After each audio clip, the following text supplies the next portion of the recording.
Surgery కంటే hospital bill అంటేనే భయం. అదే మధ్య తరగతికి అందుబాటు ధరలో వైద్యం. Medistar hospitals.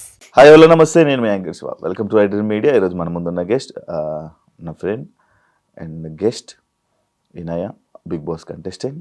ఇంకా చాలా ఈ మధ్యకాలంలో 3 రోజెస్ అండ్ సిరీస్లో అండ్ ఇంకొన్ని రోజుల్లో మూవీ రాబోతుంది. వాటన్నింటి మీద అండ్ తన జర్నీ గురించి నాకు తెలిసి వినయాన్ని ఇంటర్వ్యూ చేసేటప్పుడు ఒక మంచి చక్కగా జంటతో రావడం జరిగింది. ఇప్పుడు మళ్ళీ నార్మల్గా వచ్చారు.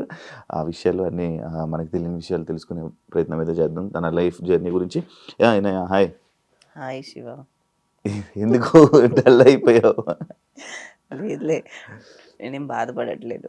నేను చూసా కదా, నాకు ఫుల్ హ్యాపీనెస్ ఇవ్వడానికి ఉన్నావుగా, నవ్వుపించడానికి. Thank you.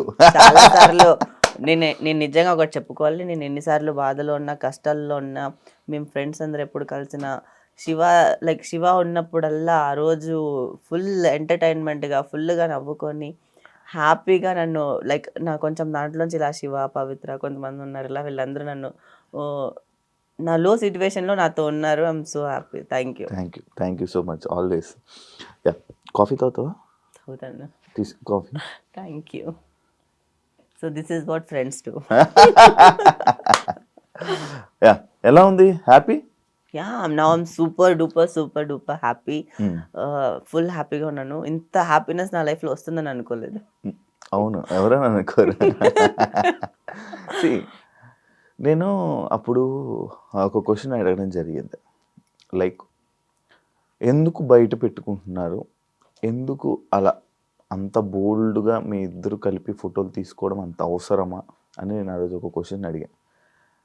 దానికి ఆన్సర్ ఏం చెప్పలేదు ఆ రోజు, ఎందుకంటే నీ వాయిస్ బాగాలేదు ఆ రోజు. ప్రాబ్లం ఇప్పుడు చెప్పు. నేనైతే నమ్మాను, నేనైతే పెళ్లి చేసుకుందాం, పిల్లల్ని కందాం, లైఫ్ లాంగ్ తనతోనే ఉందాం, ఇంకా నా లైఫ్ ఎండ్ వరకు తనే అనుకున్నాను.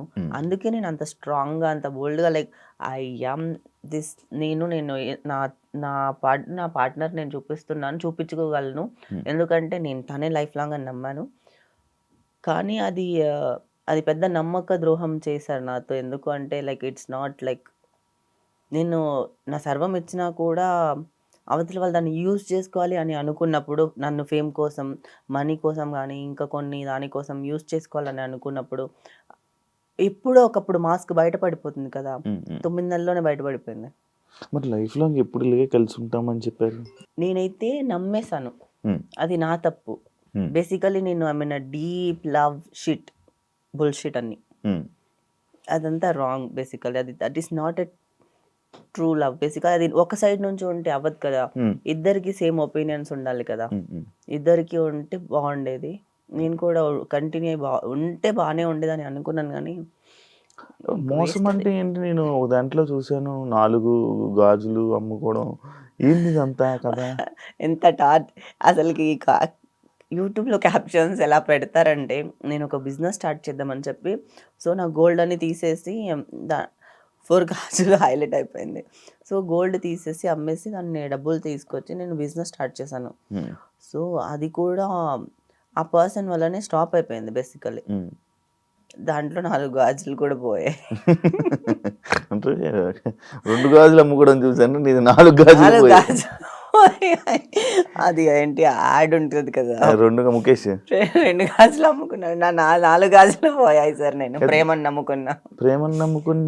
నమ్ముకునే బదులు వేరే ఏదైనా పదార్థాలు నమ్ముకొని ఉంటే కూడా ఏం అవ్వదేమో. మొత్తం డబ్బులన్నీ లాస్ అయిపోయినా? డబ్బులు పోయాయి. ఎంత ఉండొచ్చు? అది వదిలేదా. నేను ఇంకా డబ్బుల గురించి నేను ఆ పర్సన్కి బ్రేకప్ చెప్పేటప్పుడు ఒకటి చెప్పా, నీకు ఇంకేం కావాలి, నీకేం సెటిల్ చేయాలి, నీకు సెటిల్మెంట్ చేస్తాను, మళ్ళీ నాకు మొహం చూపించద్దని చెప్పాను. నీకు ఎంత కావాలి చెప్పు, నీకు మొన్ననే ఇచ్చిన డబ్బులు, ఇంకా ఎంత కావాలి, చచ్చేంత వరకు నిన్ను నీ ఫ్యామిలీని చూసుకోమన్నా నేను నెలకి ఇంత పంపించేస్తాను, నా మొహం నాకు నీ మొహం చూపించద్దని. ఇలా ఎంత బోల్డ్గా తయారవడానికి రీజన్ ఏంటి తెలుసుకోవచ్చా? నేను నార్మల్ లైఫ్ లెసన్స్, నా లైఫ్ నాకు చాలా నేర్పించేసింది. నా దగ్గర ఎవరు చాలా రోజులు యాక్ట్ చేయలేరు. బేసికలీ నాలాంటి ఇంత స్ట్రాంగ్ పర్సనాలిటీ దగ్గరనే ఎంత చేశారంటే, నేను ఎక్కడో ఒక వీక్ అని అనిపించింది. అది ఎమోషనల్గా లవ్ దగ్గర వీక్. బేసికల్లీ దట్ ఈస్ ఏంటి అంటే, నేను దీని గురించి కూడా చాలా రీసెర్చ్ చేశాను. బేసికల్లీ ఇంట్లో నుంచి మనకి లవ్ దొరకనప్పుడు, పేరెంట్స్ దగ్గర నుంచి రానప్పుడు, somehow want that we like ఎవరు? అలా ఉంటది. కొంచెం కేర్ చూపిస్తే Care చూ- ఫాస్ట్గా అటాచ్ యా అయిపోతారు. అది నాకు ఇప్పుడు నాకు అది కూడా పోయింది. ఇప్పుడు I don't have anything now I'm more stronger then before ఇప్పుడు.